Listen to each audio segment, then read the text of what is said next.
Banco Pichincha, en confianza. Conoce más en la página web www.mivecinoamarillo.com o en redes sociales. Fin de espacio promocional y publicitario. Miles de personas nos escuchan diariamente. Es su derecho a seguirlo haciendo. Lo que está en juego. Exa FM y Democracia AM.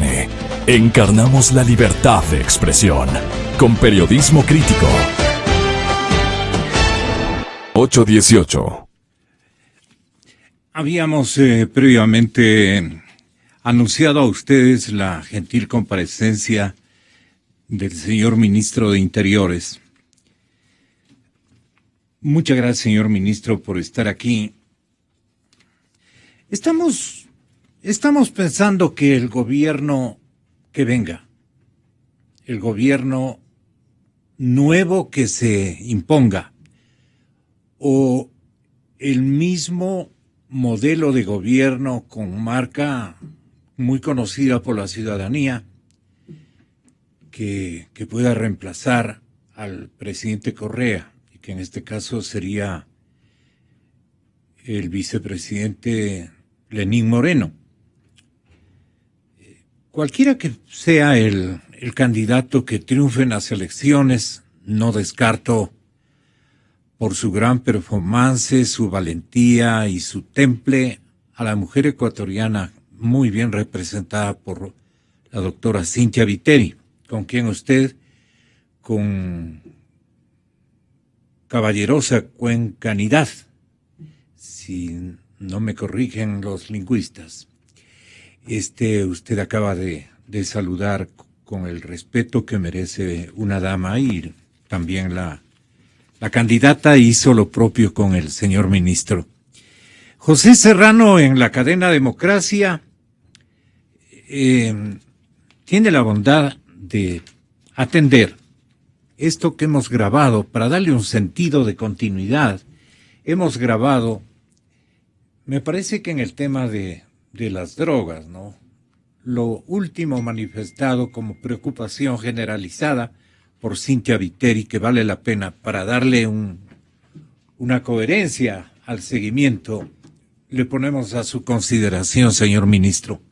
La ley que se aprobó en la Asamblea enviada por el Ejecutivo no solo permitió el consumo de drogas sin dar oportunidad que, siendo un problema de salud, los jóvenes puedan recuperarse en centros especializados y sus familias puedan rehabilitarse también, sino que el mismo artículo, y yo sí lo tengo y lo puedo presentar cuando sea, porque me paré en el pleno y alerté y discutí, y aún así ellos lo aprobaron, permitieron la comercialización, la producción, el tráfico y el consumo de drogas en las mismas cantidades de la tabla que propuso el CONCEP. No solo fue el consumo. Antes, cuando alguien era tomado con droga en sus manos, era el juez, a través de un peritaje, que decidía si era microtraficante o consumidor. Si era consumidor, tenía que estar en libertad, porque el consumo es un problema de salud pública, que siendo un problema de salud pública, y declarado así también por este gobierno, no tiene una alternativa de solución para las madres que ven a sus hijos morir poco a poco. Otras los amarran con cadena a sus camas para protegerlos, y otros hijos se vuelven contra sus madres, ya con su mente perdida, para robarles lo que tienen y agredirlas para poder seguir consumiendo droga. ¿Cómo es posible, Gonzalo, que se prohíba consumir cerveza el domingo, pero eso sí, pueden consumir toda droga que quieren? En eso no hay restricciones.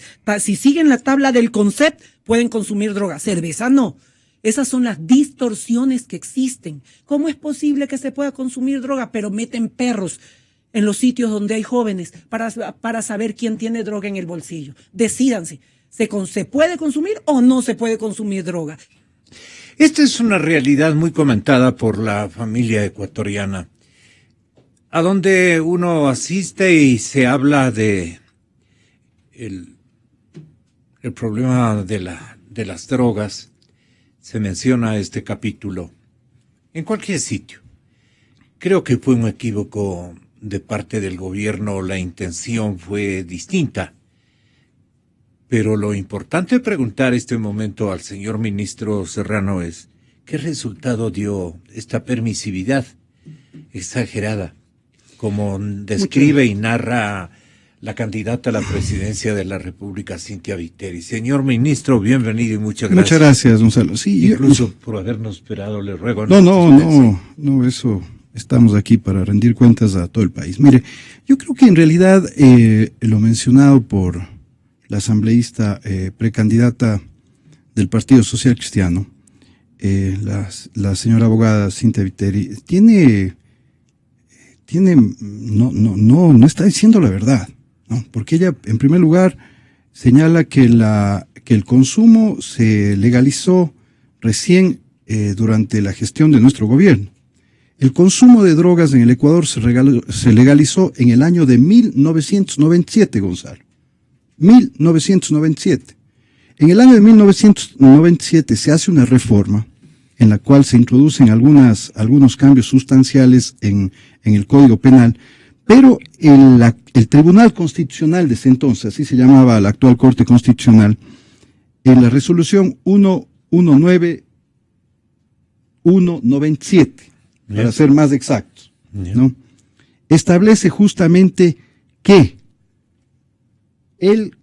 la persona que sea determinada como consumidora, no podrá ser procesada ni como microtraficante ni como narcotraficante. Pero aquí hay un tema medular, y yo recuerdo claramente cómo vino este caso. En la ciudad cómo se dio en 1997, ¿no? Yo tenía 27 años en el 97. Calculemos que ya estamos jovencito en Cuenca. Ya estamos más maltoncitos ahora. En el año 97 resulta ser que capturaron a unos muchachos, a unos chicos de clase media alta en Cuenca. Los detuvo un policía que les odiaba, tenía alguna pica, algún tema de resentimiento social, alguna cosa contra estos muchachos. Y la cuestión es que efectivamente les encontró fumándose una marihuana. Bueno, les metieron presos a estos muchachos. Estos muchachos permanecieron presos, si no estoy mal, 8 a 12. En ese tiempo un escandalazo. Imagínense lo que era eso, ¿no? 3 muchachos de clase media alta que estaban en el sector del Colegio Benigno Malo, me acuerdo tan claramente, ¿no? Fueron detenidos y fueron llevados como a la cárcel como microtraficantes, como consumidores. En ese tiempo teníamos un gran jurista, profesor mío también de la universidad en materia de derecho penal, que era ya, si no estoy mal, presidente del ¿colegio? Era presidente de la asamblea del legislativo aquí, que era el doctor José Cordero Acosta, ¿no? Excelente cuencano. Y ahí se planteó justamente la demanda de inconstitucionalidad a esa norma, y obviamente, entre otras, si no estoy mal, la propia abogada Cynthia Viteri también era diputada, si no estoy mal, ¿no? Pero se planteó esta demanda en el año de 1997 para diferenciar el consumo del microtráfico, del narcotráfico, que creo que era lo más lógico. Comenzar a tratar el problema desde el punto de vista del consumo como un problema de salud pública y el punto del microtráfico y narcotráfico como un tema delincuencial. Ahora bien, lastimosamente, esto quedó ahí. Esto simplemente quedó con una resolución que no resolvió absolutamente nada. Entonces, al final de la jornada, todo estaba siempre en manos de la instancia de los funcionarios que hacían la aprehensión de las personas que estaban con droga, ¿no? Entonces, ahí determinar efectivamente que... ¿Qué organismo era el encargado? Año 97. La propia policía. La policía hacía las batidas, acuérdese, las batidas en el patrullaje, hacía las batidas, entonces detenía a cualquier persona, ¿no? Y esa persona, ¿no es cierto?, dependía mucho incluso de actos de corrupción, ¿no es cierto?, qué pasaba con el policía, qué pasaba con el fiscal, qué pasaba con el juez, para determinar si específicamente se le determinaba como consumidor o como microtraficante. Pero aquí viene el tema fundamental, ¿no es cierto? Lo que se hace en el año 2013, ¿no es cierto?, se inicia un debate para determinar efectivamente una diferencia muy clara de lo que es microtraficante, de pequeña escala, de mediana escala, de gran escala y narcotraficante. No podía ser que en nuestras cárceles, Gonzalo, el 70% de privados de libertad el 70% de privados de libertad eran personas que habían sido aprendidas años antes con menos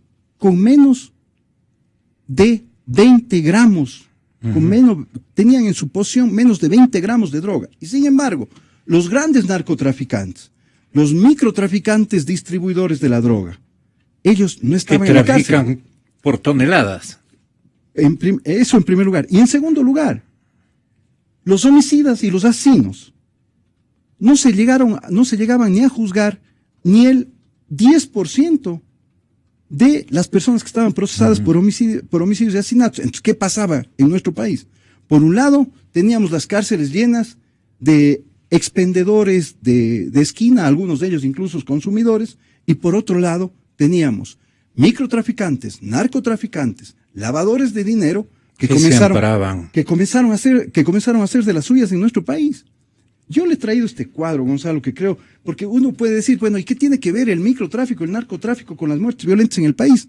En nuestro país, por lo menos hasta el año 2011, las muertes violentas en el país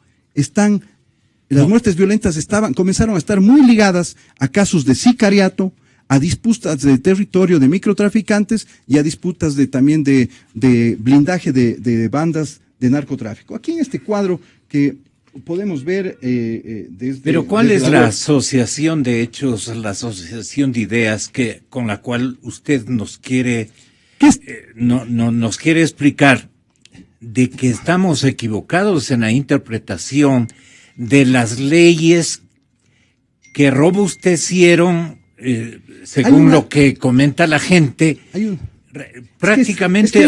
Ahí es donde se quiere efectivamente, como lo decía la abogada Viteri, se quiere maquillar, ¿no es cierto?, un hecho, ¿no es cierto?, un hecho fundamental, que es que recién en el año 2013 se aprobaron, o en el año 2014 se aprobaron reformas para el tema del consumo.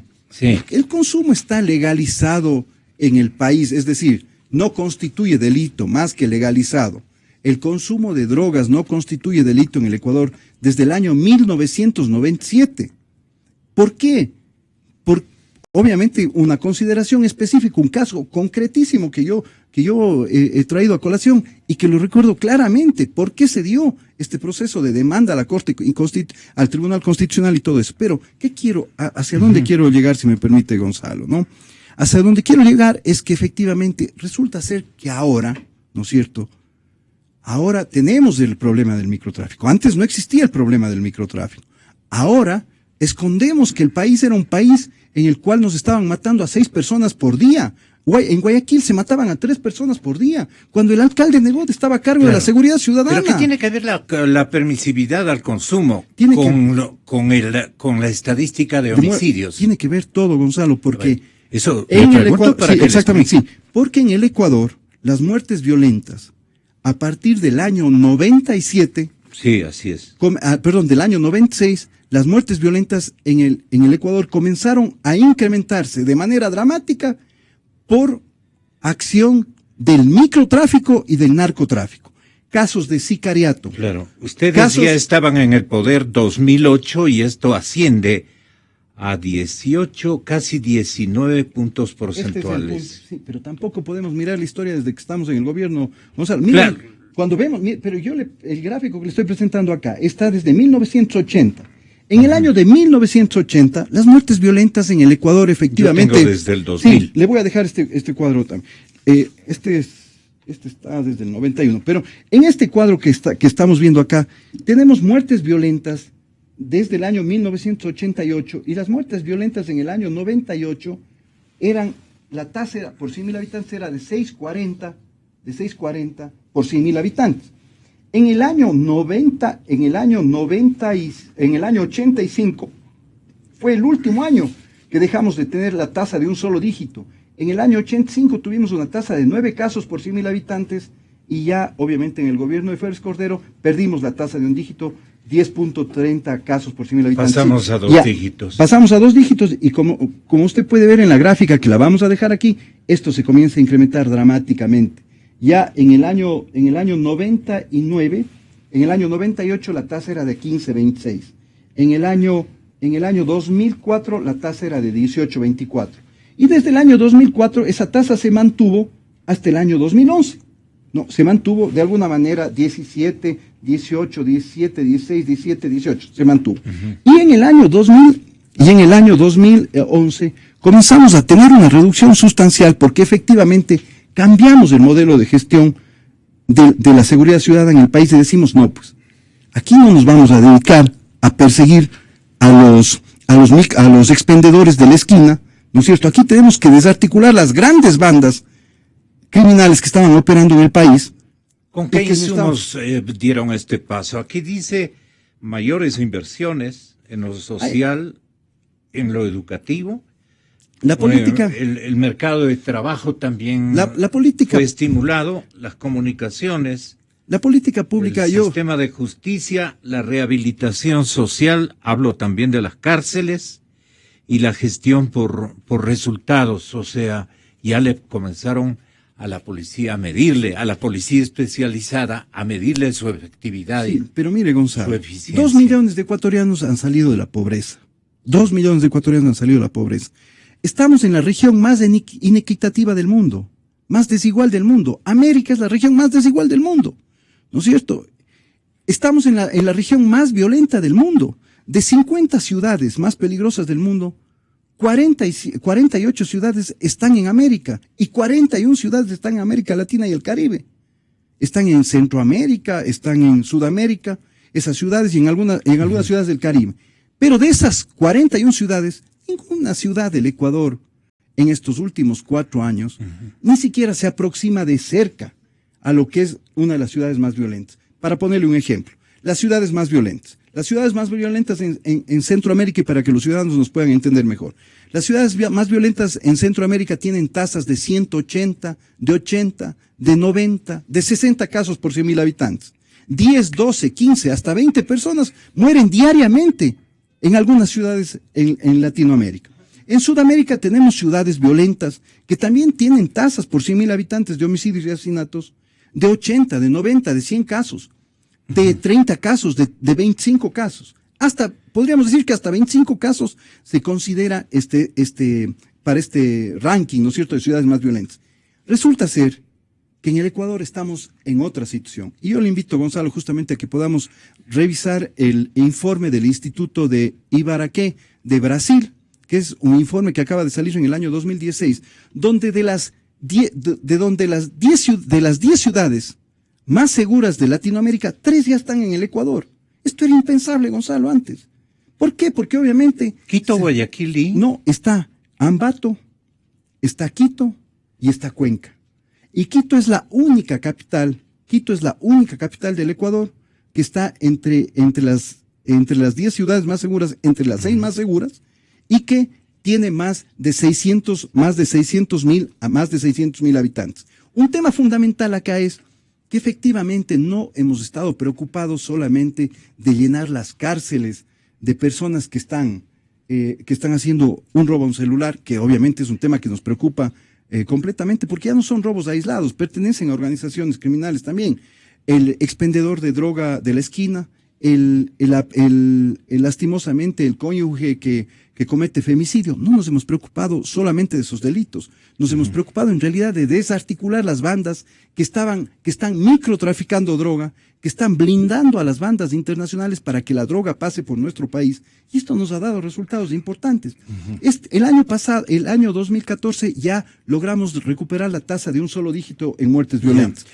Solamente para concluir la idea, Gonzalo, si me permite, 8.40 casos por 100.000 habitantes en homicidios y asesinatos en el año 2014. En el año 2015 la tasa ya fue de 6.40, y este año vamos a cerrar con una tasa de homicidios y asesinatos de 5 casos por 100.000 habitantes. Y muy al contrario de la teoría que se maneja, de la teoría policial que se maneja y criminal que se maneja alrededor del mundo, y sobre todo en nuestra región, nosotros, a mayor incautación de droga, a mayor desarticulación de bandas criminales, hemos logrado bajar la tasa de homicidios y asesinatos. Tengo que traer a colación, lastimosamente, esto, Gonzalo, nuevamente. Cuando estuvo aquí la base de Manta, entre el año 99 y el año 2009, se incautaron 244 toneladas, importantes incauciones. Pero resulta ser que a la salida de la base de Manta ya vamos incautando 400 toneladas de droga. Pero es que ahora es un tren de drogas. No, Gonzalo, pero es que ahí viene el tema. Es una barbaridad. Pero es que está evidenciado un problema. El callejón, yo sé por mis provincias a las que tengo acceso informativo más fluido.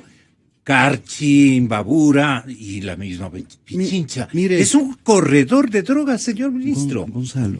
Y mire, la productividad. Le pide una rectificación la candidata Viteri, que ha ido en sintonía de la radio a otro destino, acá en la capital de la República, pero ella aclara que no está opuesta a la despenalización del consumo, sino que se haya incluido en la misma normativa la despenalización de la producción, tráfico y comercialización de la droga en determinadas cantidades. Esa aclaración, Gonzalo, pide que le formulemos. Gonzalo, ninguna cantidad, y esto obviamente lo podemos debatir cuando considere pertinente, Gonzalo, justamente con la abogada Viteri, ninguna cantidad está autorizada para microtráfico o narcotráfico.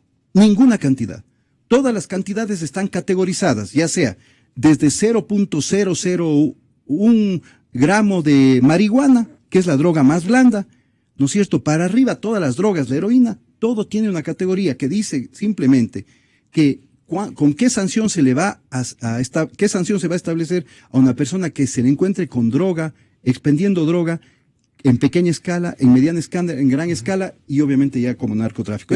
Pero en el tema de la marihuana y en el tema de la cocaína, hay permisividad en gramos y eso es lo que ha empeorado la situación. No, Gonzalo, para microtráfico no hay permisividad.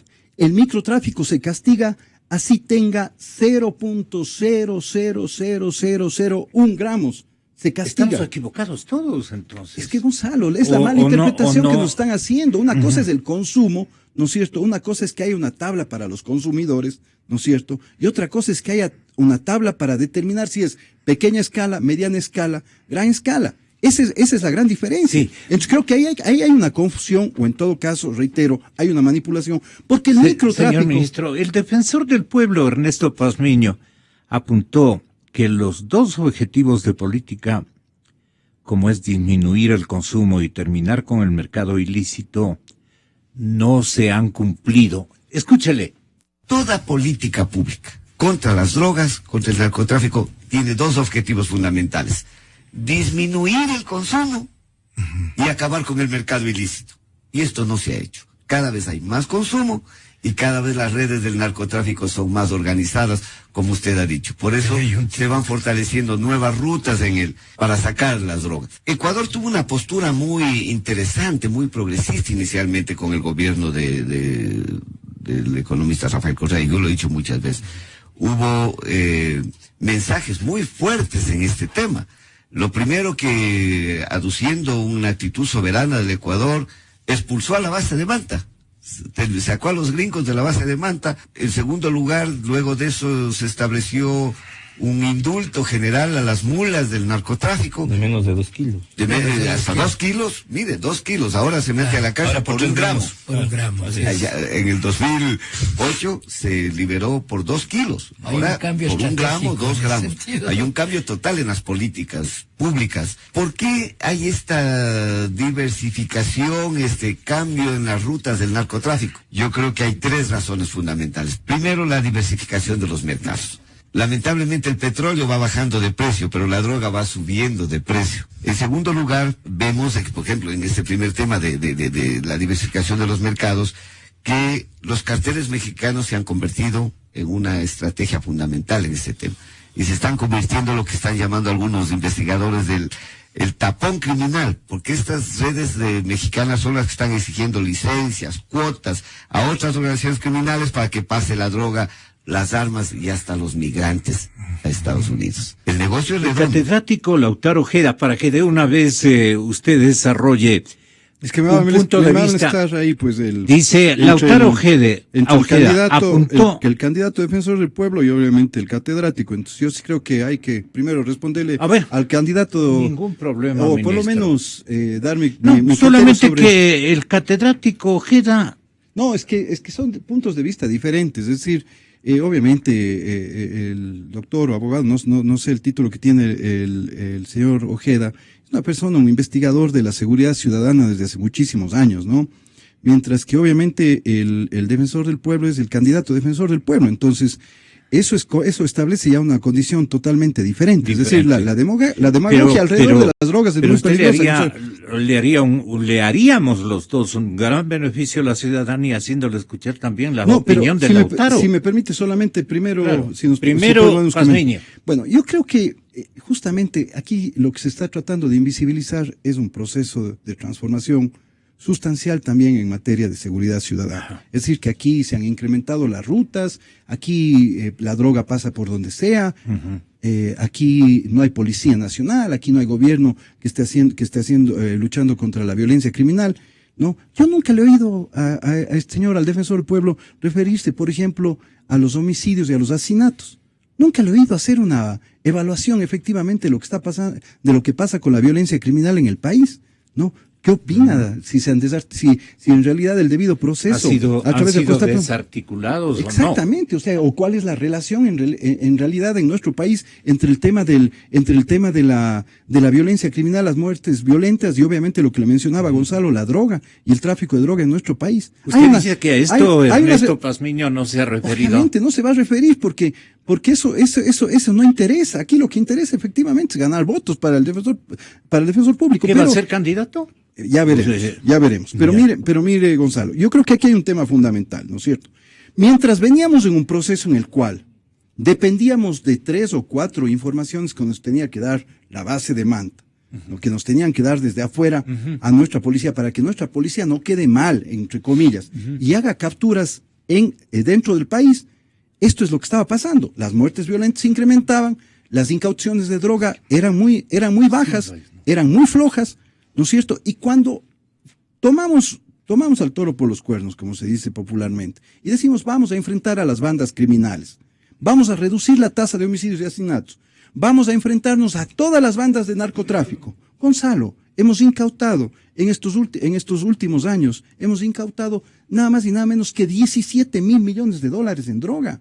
Eso no está circulando en Estados Unidos, en Europa. 17,000 millones. 17,000 millones de dólares. ¿Y dónde está esa droga? Esa droga está ya, debemos quemar, si no estoy mal, en estos próximos días. Pero debe ser un estadio de toneladas. Droga, pues 17,000 millones. Claro, por supuesto, Gonzalo, estamos hablando de 400 toneladas de droga aproximadamente que se han incautado, ¿no es cierto? Y obviamente esto, y dentro de esas 400 toneladas, ya este último año, Gonzalo, que es el tema medular también, ¿no? Hemos incautado 10 toneladas para consumo interno, ¿no? En el año 2009 se incautaron 68 toneladas, la despedida de la base de Manta, todo fue bien hechito, 68 toneladas. Parecía que esa meta iba a ser inalcanzable para nuestra policía, obviamente sin ese apoyo, entre comillas, internacional. Resulta ser, Gonzalo, que el año pasado la policía incautó ya 80 toneladas de droga, 79.9 toneladas de droga. Este año vamos incautando ya 70 toneladas de droga. Pero lo que es más importante, Gonzalo, y que para nosotros... Si usted me permite, ministro, el mayor Silva sabe reivindicar e inventariar de otra manera.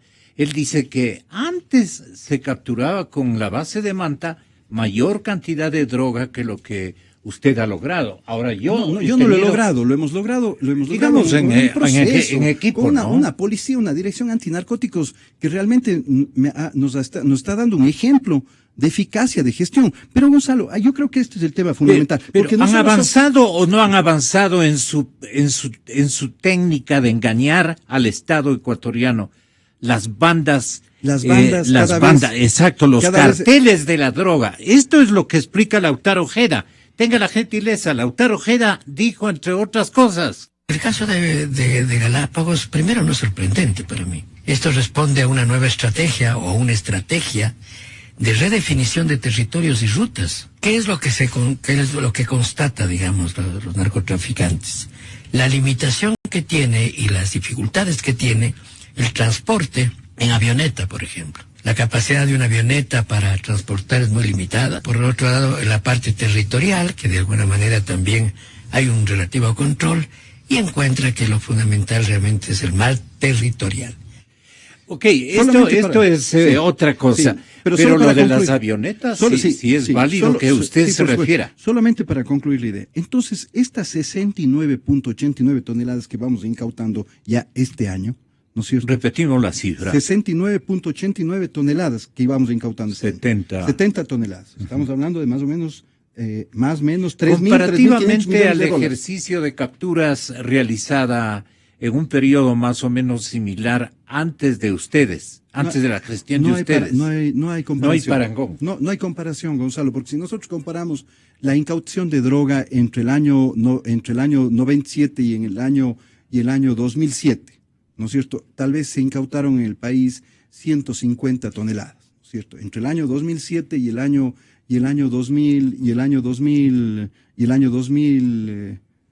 o sea, nos faltaría todavía un año, pero al año 2016, en lo que vamos, estamos incautando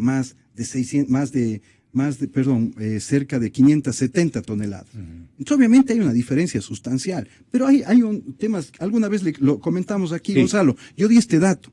En el año 99, las hectáreas de hoja de coca que se sembraban en la región, en Colombia, en Perú y en Bolivia, eran de 220.000 hectáreas de hoja de coca. Eso vino disminuyendo porque en Colombia, obviamente, con todo el proceso de erradicación, se llegó al año 2011 ya con 160.000 hectáreas de hoja de coca. Año 2011. Sin embargo, en el año 2011, 2012, 2013, cuando se mantiene ese cultivo bajo de hoja de coca, nuestra policía comienza a producir muchísimos más resultados y comenzamos a incautar más droga que cuando se producían 220.000 hectáreas. Y comenzamos a incautar 30 toneladas, 40 toneladas, 60 toneladas, 80 toneladas. Este año, lastimosamente, el año 2015, desde el año 2015, los sembríos de hoja de coca en Colombia se vuelven a incrementar, pasan de 60.000 hectáreas nuevamente a 100.000. Y hay graves presunciones, ya informes que determinarían que los sembríos incluso podrían llegar hasta 120.000 hectáreas de hoja de coca en Colombia. Entonces, ¿eso qué determina? Que sin lugar a dudas, ¿no es cierto?, este trabajo que tuvo la policía cuando los sembríos de hoja de coca eran bajos, porque la mayor cantidad de droga que se incauta y que es para tráfico internacional es cocaína, efectivamente, ¿no es cierto?, dio resultado el proceso que estábamos siguiendo. Es decir, que nuestra propia policía tenga la capacidad de hacer el trabajo de inteligencia antidelincuencial, que no estemos esperando el informe con el número de teléfono. Y yo le puedo asegurar que estos años han sido los de mejor relación que hemos tenido con las policías de Inglaterra, de España, de Francia, de Holanda, de China, de Rusia, de Estados Unidos, de Colombia, de Perú. ¿Por qué? Porque hemos hecho un trabajo de relación horizontal, donde efectivamente si nosotros como ecuatorianos... los embajadores, ex embajadores y el embajador actual pueden convalidar esta realidad que usted nos describe. Definitivamente, yo creo que estamos en el mejor momento de la relación con todas las policías que he mencionado, estamos en el mejor momento de nuestra relación con Interpol también, porque hemos logrado generar efectivamente un nivel de confianza tal con la eficacia de nuestra policía en el tema de muertes violentas. Pero en materia de inteligencia especialmente, ¿no? En el tema antinarcóticos, en el tema de violencia criminal. Pero la policía ecuatoriana se ha puesto ya traje largo, mire, y ha asomado o ha hecho visualizar un trabajo de inteligencia muy importante. Mire, tenemos una unidad que se llama Unidad de Inteligencia Antidelincuencial, la UIAD, ¿no? Sí. Yo diría que esta unidad, que es una unidad que trabaja para los ecuatorianos, por los ecuatorianos, y que también coopera con la policía colombiana, con la DEA, coopera con otras policías, pero que sobre todo trabaja para nosotros, ha desarticulado en estos 5 años, yo diría que a las 50 bandas más peligrosas, conjuntamente con el ULCO, conjuntamente con con Dinacet. otras Dinacet es muertes violentas, pero conjuntamente con Digo, el hurto pero y la usted dirección estaba antinarcóticos, haciendo esa sí, comparación, pues. sí, Y el crimen que acabamos Ya. de verificar entre todos los ecuatorianos es terrible. Es terrible. Es algo... Pero solo para terminar Sí, la sí. idea, entonces la UIA ha desarticulado a las 50 bandas más peligrosas que hemos tenido en el país, Gonzalo. Ya. Este rato no tenemos a los choneros en Manabí. Se daban el lujo estos individuos de cobrar vacuna, pues, en la ciudad donde estaba la base de Manta. Mientras estuvo la base de Manta, Manta llegó a tener una tasa de 50 casos por 100.000 habitantes. El día de hoy Manta tiene una tasa de 7 casos de muertes violentas por 100.000 habitantes, es decir, de 50 hemos pasado a 7. Cobraban vacuna, Gonzalo, cobraban vacuna en las tiendas, en los almacenes, le cobraban vacuna a la gente, como si estuviésemos en alguna situación sin Dios ni ley. Pero ¿qué es lo que pasaba en la frontera ¿Qué pasaba en Esmeraldas, en San Lorenzo? Habíamos llegado a tener tasas de 180, 190 casos por 100.000 habitantes y creíamos que San Lorenzo era inviable socialmente. Ahora que estuvimos en Ibarra, en la capital de su provincia, ¿no? Justamente uno de los temas que nos decía la gente, es que San Lorenzo es muy peligroso.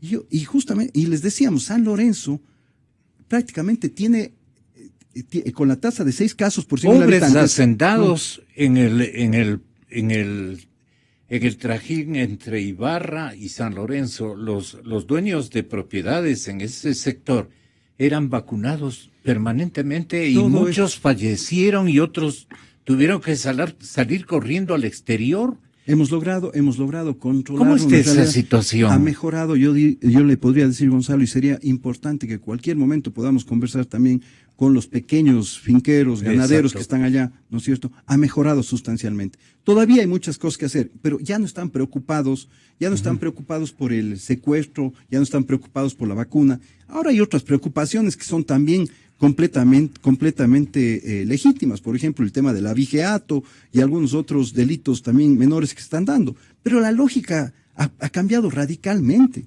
¿no? Ha cambiado radicalmente. Este momento, solo por mencionarle un ejemplo, en el punto más extremo de la provincia de Esmeraldas y de nuestro país, en la provincia de Esmeraldas, en Palma Real, contamos con policías. La policía antes estaba acuartelada, en Quito. Palma en Real Guayaquil. es cercano a Imbabura. Palma Real está en el punto... El cantón Cotacachi. No esa Palma Real, la Palma Real de San Lorenzo. Allá, Palma Real, sí. Más arriba. Efectivamente es un manglar donde aproximadamente... Pero la zona de Inta 2.000 también personas. se registra una población con ese nombre. Sí, Palma Real, exactamente. Entonces, ¿qué es lo que hicimos, Gonzalo? En el nuevo modelo de gestión, que es perfectible, por supuesto que es perfectible. No estamos diciendo que esto nos ¿Qué ha han resuelto los fallado? problemas. Yo creo que hay temas que son importantes. Por ejemplo, nos falta todavía incrementar en mayor nivel el sistema de control automatizado, ¿no? Es decir, para la gestión policial. Es decir, nos falta que todavía nuestros comandantes puedan utilizar herramientas como el control de GPS de los vehículos que se utilizan en sus distritos para saber cuántas horas están recorriendo, por qué lugares están recorriendo. Ya estamos implementando esos sistemas, ¿no? Implementamos hace 2 años y lo estamos... Ponen algún dispositivo, claro. Sí, obviamente es el dispositivo de GPS que se pone a los vehículos y podemos saber cuántas horas patrullan, por qué puntos pasan los vehículos, si el vehículo está estacionado, si ha ido a exceso de velocidad, etcétera. Pero esto nos ha permitido también que nuestros policías vayan tomando conciencia, nuestros policías preventivos vayan tomando conciencia de que ya no estamos en un proceso en el cual la policía se acuartelaba y solo reaccionaba frente al delito. Estamos preveniendo el delito.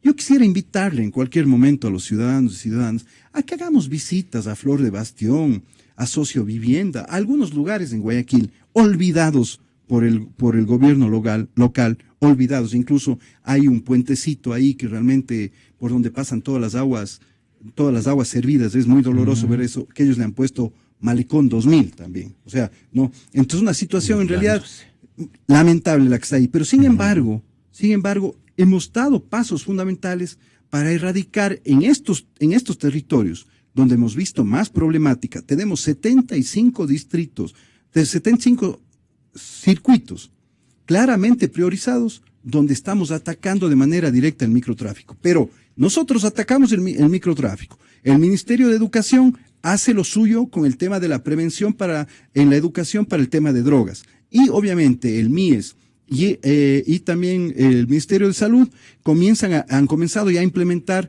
los centros de rehabilitación. Entonces, la política pública tratada para el problema de drogas, y alguna vez también lo dijimos acá, Gonzalo, ¿no es cierto?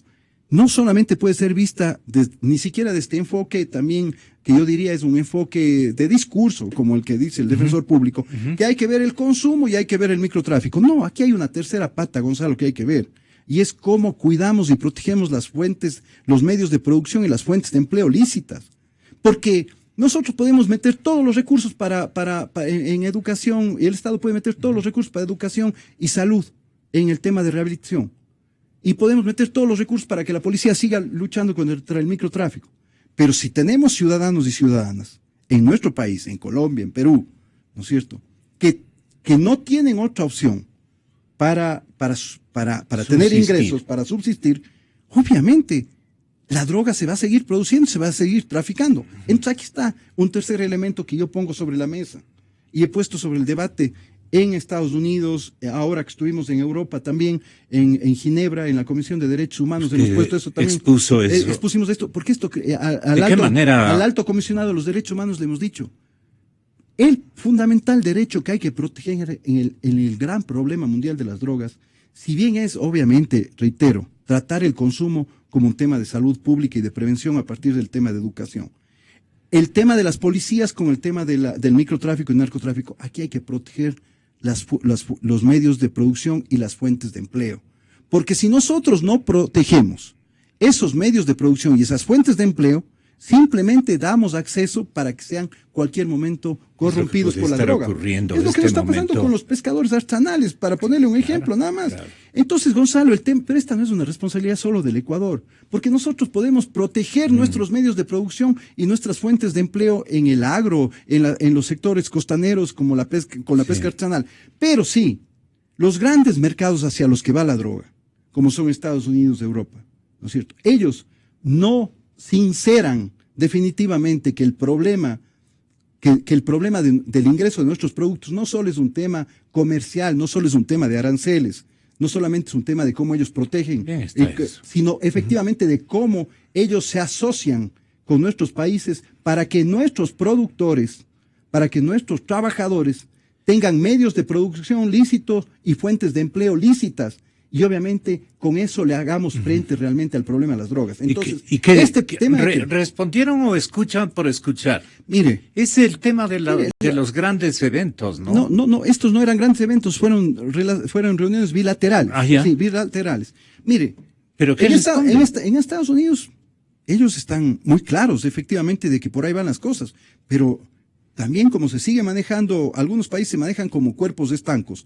Por un lado el problema de las drogas, por otro lado los temas comerciales. Si esto no se une, simplemente no damos el siguiente paso, Gonzalo. Entonces aquí el tema de fondo ¿Y los europeos es la misma cosa?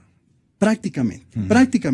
Pero téngalo por seguro, que en este tema, en el proceso en el cual se va a firmar el 11 de noviembre, ya como lo ha señalado el presidente, el acuerdo con la Unión Europea, el acuerdo comercial, ¿no es cierto? El tema de las drogas, el tema de la lucha contra el narcotráfico ha jugado un rol importantísimo. Pero reitero, Gonzalo, aquí el tema es que nosotros ahora sí tenemos condición como país para hablar de estos temas.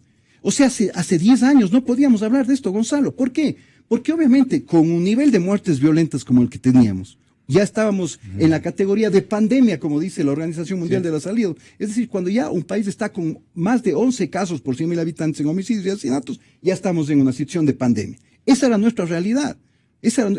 ¿Por qué no se refleja en las escuelas y colegios esta estadística? Claro, esto es de homicidios, esta estadística. Pero quiere decir que los homicidios se han reducido ostensiblemente, mire, desde el año 2009 para el año 2014, 2015. La caída es, pero vertiginosa. Cambiamos el modelo de gestión. El sistema de justicia se transformó. Los homicidas, los asesinos que estaban libres impunes. Pero en este momento hay más consumo, hay más negocio, Gonzalo, están felices con, Gonzalo, está evidenciado, con el statu quo que predomina en este momento. No es así, Gonzalo, está la lectura entonces equivocada de nuestra parte y atinada de ustedes. No, usted es el que Gonzalo, conoce. No, aquí hay una preocupación que es la suya, que es la mía, que es la del presidente, que es la de todos los ciudadanos. Hay un problema que se ha visibilizado y que antes era secreto a voces y que era el problema del microtráfico, que estaba abordado efectivamente desde una lógica de cómo se combatía ni siquiera al microtráfico en las estructuras criminales, sino cómo se combatía pues al expendedor de la esquina, al consumidor expendedor que estaba fumándose algo en la esquina, y como también él tenía que consumir, para consumir vendía su droga, entonces a él se le llevaba preso. Pero ¿dónde estaba la desarticulación de los distribuidores, de los intermediadores para el tráfico internacional? ¿Y eso cómo ha atacado nuestro gobierno? ¿Usted? Con inteligencia antidelincuencial. Hemos creado estas unidades de inteligencia antidelincuencial que ahora operan en todo el territorio nacional y ya no están sobre el delito flagrante, sino están haciendo inteligencia. Se demoran 2, 3 meses. Tenemos la estructura, siempre un cabecilla, los financistas, los transportistas, y cuando tenemos ya la estructura completa, y entonces cuando tenemos la estructura completa, obviamente vamos y desarticulamos la estructura. Pero esto ha sido fundamental en la perspectiva, como le decía Gonzalo. ¿Por qué vuelvo a mencionar el tema de homicidios y asesinatos con el tema de microtráfico y narcotráfico? Porque efectivamente el microtráfico y el narcotráfico estaban vinculados completamente a las muertes violentas en nuestro país. Le pongo un ejemplo que para mí siempre es muy doloroso mencionarlo, pero que tal vez es el ejemplo que a nosotros nos permitió dar el giro sustancial, y que fue la muerte de Francisco Espinosa, del empresario Francisco Espinosa, en el año 2011, en septiembre del 2011, ¿no?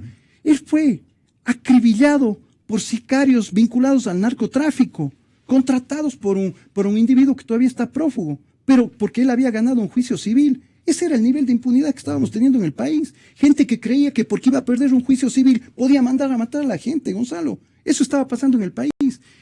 Hemos dado un giro sustancial. Estas estructuras criminales de narcotráfico ya no son juzgadas solamente por tenencia de armas, porque ese era el otro tema. En el país se había comenzado a juzgar desde hace 20, 25 años, cuando se juzgó al primer capo de la droga que se cogió aquí en el país hace 25 años, ¿no? Exactamente, ¿no? Se le juzgó, ¿no es cierto?, con tantos bienes y todo. Ahora, desde hace algunos años se le devuelven los bienes, porque como no fue juzgado por narcotráfico, no fue juzgado por lavado, sino por tenencia de armas, ¿no es cierto? Entonces, ¿qué es lo que estamos haciendo ahora, Gonzalo? Ahora, efectivamente, desarticulamos la estructura de narcotráfico. Pero entonces las bandas están en la justicia.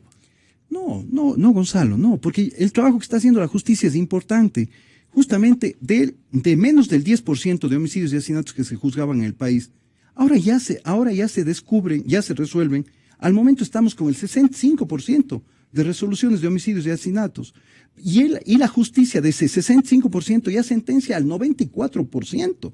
Es decir, solo el 6% ha salido absuelto de los procesos de homicidios y asesinatos. ¿Por qué? Porque la policía y la fiscalía ya no utilizan los medios estos que eran simplemente la fuente, el mensaje. No, se utilizan medios técnicos. Tenemos laboratorios de criminalística que efectivamente nos permiten hacer pruebas de balística, hacer pruebas forenses, etcétera. Pero y con relación a la droga, ¿qué es lo que tiene, con lo que cuenta, está contando ya cada vez más? Vamos incrementando esto.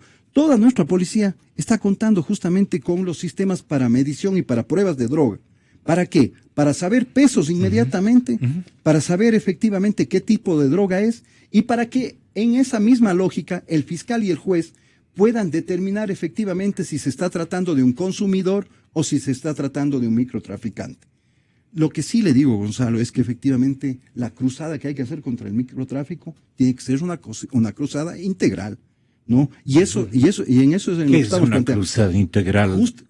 Vuelvo a repetir, el tema, sí, efectivamente, que tengamos una policía que esté involucrada completamente en los circuitos donde se distribuye la droga, que tengamos el Ministerio de Educación, Ministerio de Salud, que estén haciendo un gran trabajo en el tema de rehabilitación para los consumidores y para las adicciones, porque el consumo es un problema de salud, pero también que comencemos a hacer esta gran cruzada, ¿no es cierto?, que es exigir exigir que los grandes mercados de la droga, Estados Unidos y Europa, también ayuden a cuidar las fuentes de empleo y los medios de producción en nuestro país.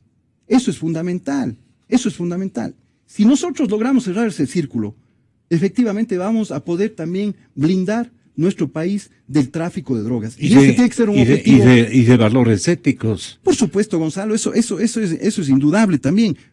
Pero tenemos que comenzar a hacer este trabajo en esta perspectiva. Un hombre bien empleado, un país con muchísima empresa privada, ministro, las cosas van a cambiar, la fotografía no sale distorsionada con estos peros terribles que está viendo la gente.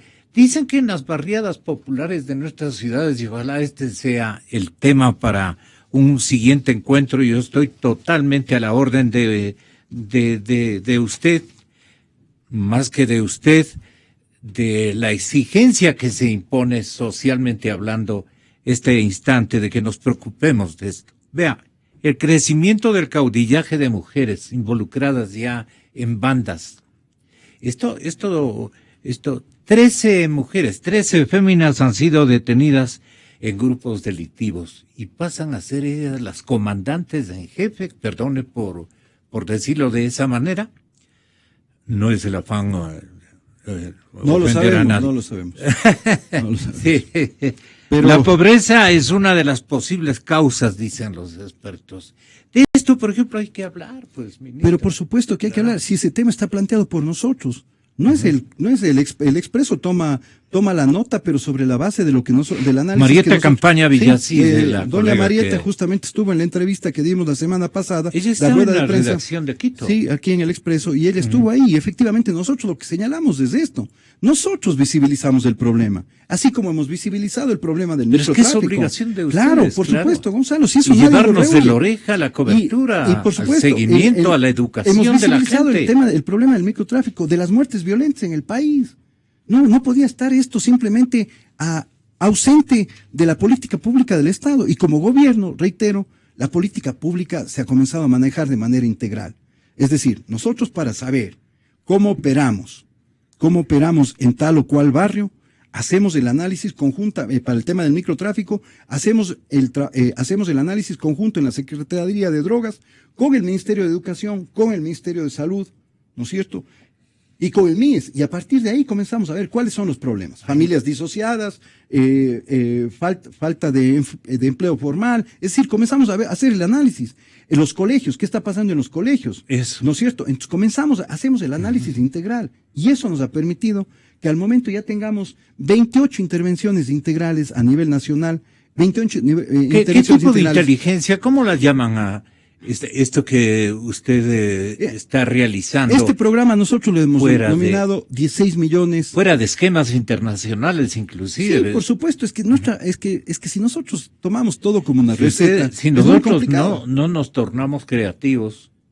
Eso, exactamente. Si nosotros tomamos todo como recetas y pensamos que combatir el tema del microtráfico aquí es lo mismo que combatir el microtráfico en Nueva York o en Santiago de Chile, pues simplemente estamos perdidos. Así es. Entonces lo que hemos hecho es hemos creado nuestra propia metodología. Al momento tenemos un sistema que se llama el sistema automatizado contra las drogas, ¿no es cierto?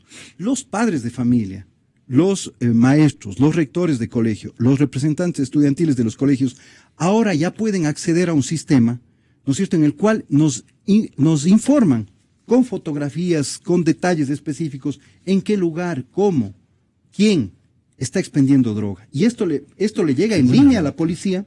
Este programa ya comenzamos en Guayaquil, estamos comenzando también en la ciudad de Quito. Y ellos nos están entregando información. Cuidamos a las fuentes, protegemos la identidad de las personas que nos dan la información, y al mismo tiempo la policía ya puede hacer análisis. Si es que el expendedor de droga aquí en Quito, el distribuidor, tiene relación con el expendedor en Guayaquil. Y esto hay que manejar en el más absoluto secretismo, porque yo le iba a sugerir que le dé una línea directa para que escuche el defensor del pueblo.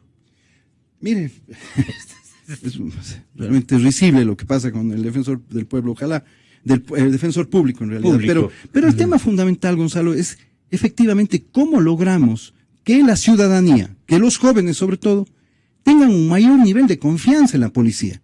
Que la policía deje de ser vista como una instancia meramente represiva, que la policía comience a hacer efectivamente lo que pasa en otros países, lo que está pasando en países como Nicaragua, lo que está pasando en países también como con la propia realidad que al momento se está viviendo en Uruguay, ¿no es cierto? Con policías que efectivamente están en un nivel de confianza con los ciudadanos que ha permitido que el microtráfico también tenga reducciones sustanciales y que el narcotráfico prácticamente no exista, ¿no? Entonces, nuevamente, Gonzalo, para concluir, la lucha contra la violencia criminal en nuestro país se planteó como principal objetivo reducir las muertes violentas en niveles que nos permitan llegar nuevamente a antes de 1980 en valores absolutos. Es decir, que nuestra sociedad recupere la tranquilidad y la paz en cualquier espacio público en el que se encuentre.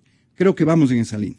En el tema del microtráfico y el narcotráfico, en el tema del narcotráfico también los golpes que hemos dado son importantísimos. 17 mil millones de dólares incautados. Nos hemos enfrentado a todas las estructuras criminales que tiene el país, incluso algunas que lograron cooptar a policías dentro de la institución. Y finalmente, en el tema del microtráfico, este trabajo integral que estamos haciendo con la Secretaría de Drogas, con el Consejo de Drogas que lo preside el propio presidente de la República, y este trabajo que hacemos con educación, con salud, nos permite ya estar en el territorio desde otra perspectiva. No desde una perspectiva reactiva, sino desde una perspectiva que efectivamente nos permita cubrir el consumo a través de la prevención, pero también de la rehabilitación y obviamente la policía haciendo su trabajo. Yo creo que vamos en un camino en el que habrá que fortalecer esta lucha efectivamente, esta preocupación del microtráfico, más relación con los ciudadanos y las ciudadanas. Eso es lo que nos falta. Perder más el miedo a tener esa relación con la policía, con las instancias de Estado para entregar información, pero al mismo tiempo para acrecentar el tema de la política pública en salud y en educación. Indiscutiblemente siempre tengo que referirle y repetirle. Usted ha sido un baluarte en la pérdida del miedo y ha sido respetabilísima su acción, su actitud, especialmente en estos temas. Hay que hacer un reconocimiento público y créame que la mayor parte de mis amistades con los que yo se refieren en buenos términos a las campañas que usted ha liderado, ministro, aunque está en desacuerdo con otros temas. Mire, Gonzalo, pero en esto usted se las ha jugado. Nosotros tenemos un lema que es vivir sin miedo. Debemos construir un país que viva sin miedo. No importa la estatura, si somos más altos o más patuchos. Y en Ibarra, aquí lo que ¿le han botado del caballo a usted? No. O se cayó el caballo. Segundo Peñarol, me caí con el caballo. Sí. El estribo estaba muy bajo.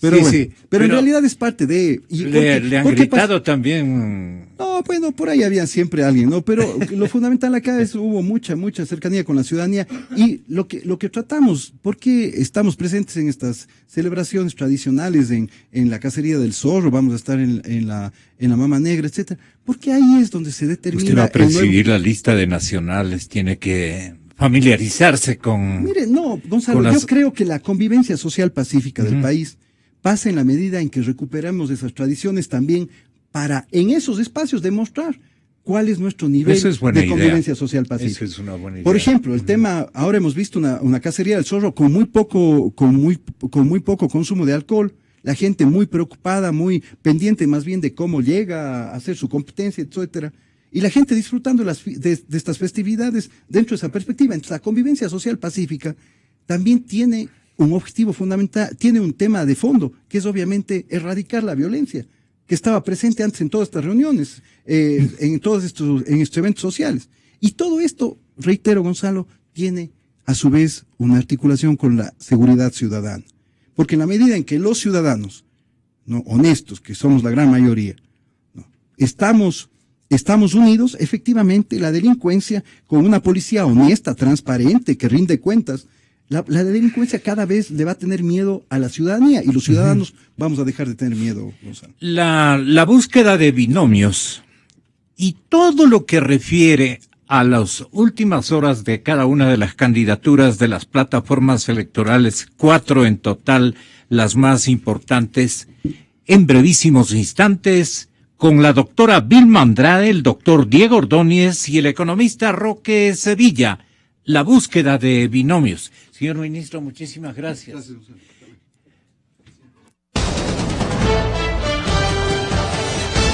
No es solo un